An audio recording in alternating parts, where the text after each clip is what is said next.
আপনারা কি জানেন ঢাকা বিশ্ববিদ্যালয়ের কার্জন হল কে নির্মাণ করেছিলেন এবং এটি কেন নির্মিত হয়েছিল?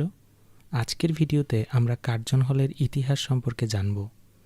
1904 সালের 19 ফেব্রুয়ারি ভারতের তৎকালীন ভাইসরয় ও গভর্নর জেনারেল লর্ড কার্জন এটির ভিত্তিপ্রস্তর স্থাপন করেন।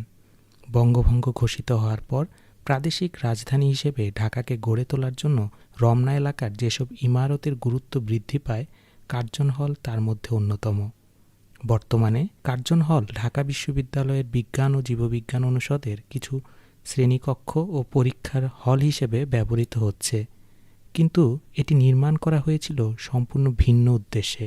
তাছাড়া 1904 সালে ঢাকা বিশ্ববিদ্যালয়ের কোনো অস্তিত্বই ছিল না। ঐতিহাসিক প্রত্নতত্ত্ববিদ আহমেদ হাসান দানি লিখেছেন, কার্জন হল নির্মিত হয়েছিল টাউন হল হিসেবে, কিন্তু শরীফ উদ্দিন আহমদ এক প্রবন্ধে বলেছেন এ ধারণাটি ভুল।